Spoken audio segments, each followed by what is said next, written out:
Oke, kali ini kita akan bedah tuntas ya, daftar periksa lengkap semua syarat yang Anda butuhkan untuk membuka kantor kas koperasi baru. Yuk langsung aja kita mulai. Nah, pertanyaan pertamanya, udah siap belum bawa koperasi Anda ke level berikutnya? Kalau jawabannya iya, berarti ini saat yang tepat untuk ekspansi, untuk menjangkau lebih banyak anggota. Nah, salah satu caranya, ya dengan membuka kantor kas. Anggap aja kita lagi mau bangun fondasi sebuah rumah bareng-bareng. Rumah kepercayaan untuk anggota Anda. Oke, ini dia cetak biru kita. Kita akan bagi prosesnya jadi 4 tahap utama. Kayak tahap-tahap membangun rumah gitu. Mulai dari pondasi hukum, pilar finansial, siapa yang bakal jaga rumahnya, sampai kesiapan operasionalnya. Nanti di akhir ada rangkuman lengkapnya juga kok. Oke, bagian pertama, pondasi hukum dan kepatuhan. Ini kan dasarnya banget ya. Kita harus pastikan semuanya sah dan sesuai aturan, biar rumah baru kita ini berdiri di atas tanah yang legal dan kuat. Nah, apa aja sih bata pertamanya? Pertama, izin usaha. Dan catat ya, koperasinya harus udah jalan minimal 2 tahun. Terus ada anggaran dasar, bukti lapor pajak setahun terakhir, peraturan khusus soal KYC atau prinsip mengenali pengguna jasa, dan terakhir, bukti registrasi GoEML dari PPATK. Ini semua penting banget buat fondasi legalitasnya. Oke, pondasinya udah beres. Sekarang saatnya kita bangun pilar-pilarnya. Pilar finansial yang kokoh. Di sini kita akan buktikan kalau koperasi kita itu nggak cuma sah secara hukum, tapi juga sehat banget secara keuangan. Dan pilar pertama yang paling kelihatan adalah modal. Gak main-main loh, modal kerja minimumnya 1,5 miliar rupiah. Angka ini tuh bukan cuma buat pajangan ya, ini adalah bukti nyata keseriusan dan kemampuan finansial koperasi buat menopang cabang baru. Tapi tunggu dulu, ini bukan cuma soal punya uangnya aja loh. Regulator juga mau lihat rekam jejak kesehatan finansial kita. Jadi, siapin laporan keuangan 2 tahun terakhir, pastikan dapat opini wajar dari auditor, dan predikat sehat dari pemeriksaan terakhir. Ini nunjukin kalau koperasi kita memang stabil, bukan cuma untung-untungan. Oke, bangunannya udah mulai kelihatan bentuknya ya. Pondasi kuat, pilar kokoh. Sekarang siapa yang bakal tinggal dan jaga rumah ini?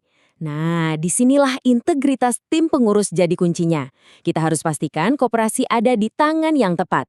Karena pada akhirnya, kepercayaan itu aset utama. Betul banget kan? Reputasi para pengurus itu sama pentingnya, bahkan mungkin lebih penting dari angka-angka di laporan keuangan. Kepercayaan anggota itu lahir dari sini. Jadi ada 4 tes integritas yang wajib dilewati. Gampangnya gini. 1. Riwayat kreditnya harus bersih, gak ada kredit macet. 2. Catatan hukumnya juga bersih, terutama di sektor keuangan. 3. Riwayat bisnisnya bagus, gak pernah bikin perusahaan pilot dalam 5 tahun terakhir.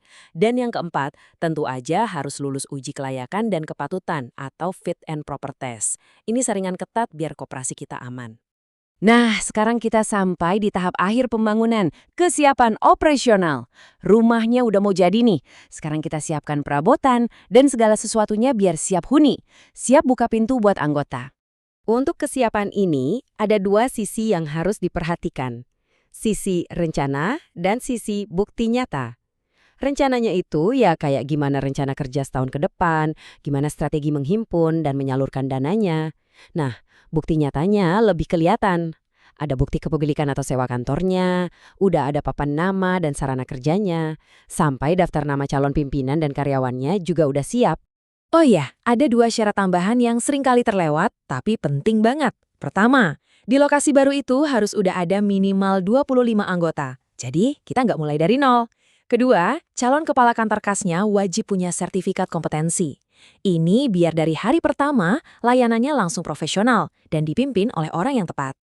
Oke, semua tahap udah kita lewati. Biar gampang, yuk kita rangkum semuanya dalam satu daftar periksa akhir. Nah, ini dia rangkumannya. Kita bisa lihat kan, semuanya terbagi jadi 4 kategori utama. Hukum, finansial, integritas, dan operasional. Tujuannya juga jelas, dari mulai memastikan kepatuhan, menunjukkan stabilitas, membangun kepercayaan, sampai membuktikan kesiapan layanan. Semuanya saling nyambung loh buat bangun cabang yang sukses. Jadi, intinya apa? Daftar periksa ini tuh bukan sekedar tumpukan kertas birokrasi ya. Ini adalah peta jalan. Peta buat pertumbuhan koperasi Anda yang sehat dan berkelanjutan.